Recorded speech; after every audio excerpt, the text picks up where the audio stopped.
السلام علیکم ورحمۃ اللہ وبرکاتہ۔ امید ہے آپ حضرات خیریت سے ہوں گے۔ اللہ تعالی ہم سب کے ساتھ خیر و عافیت کا معاملہ فرمائے، ایمان والی زندگی عطا فرمائے، ایمان پر خاتمہ نصیب فرمائے۔ یہ جو آپ دیکھ رہے ہیں یہ مدرسہ عربیہ تجوید القرآن مسونی ضلع باندہ یو پی ہے، اور یہ جو بلڈنگ دیکھ رہے ہیں جس میں کام شروع کر دیا گیا ہے، سلیب کا کام اللہ کے بھروسے، اس ہاسٹل کا نام، اس دارالاقامہ کا نام، اس بلڈنگ کا نام حضرت ابو بکر صدیق رضی اللہ عنہ ہے۔ اللہ کے فضل و کرم سے 3-4 سال پہلے اس کی دیواریں کھڑی ہو چکی تھیں، سلیب کا انتظام اور بقیہ کاموں کا انتظام نہیں ہو پا رہا تھا۔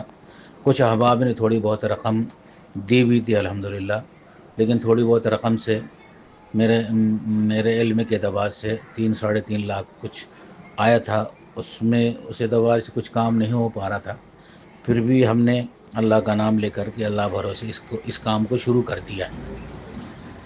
اس کام کو شروع کر دیا گیا ہے، اور اس کا سلیب ہے 9,000 اسکوائر فٹ، بیمہ ہے 1,000 اسکوائر فٹ، تو ٹوٹل 10,000 اسکوائر فٹ ہے یہ بلڈنگ، جس میں 7 کمرے ہیں اور ایک بڑا ہال ہے، 40x80 کا بڑا ہال ہے۔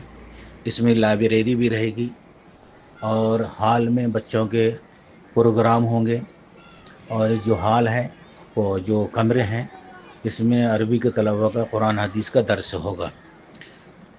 تو آپ سب سے درخواست ہے کہ اس میں حصہ لیں، جو بھی ہو سکے، 1 روپے سے لے کر 1 لاکھ 10 لاکھ جو بھی ہو سکے آسانی سے حصہ لیں، اپنے لیے، اپنے مرحومین کے لیے، اور اپنے دوست احباب کو متوجہ کریں، رشتہ داروں کو متوجہ کریں۔ اس میں حصہ لیں گے تو انشاءاللہ مدرسے کا کام ہو جائے گا، اور آپ کے لیے، آپ کے مرحومین کے لیے صدقہ جاریہ ہو جائے گا۔ لہذا سب سے درخواست ہے کہ اس کا تعاون کریں اور دعا بھی کریں۔ میں مولانا عبدالتواب، مدرسہ عربیہ تجوید القرآن مسونی ضلع باندہ یو پی۔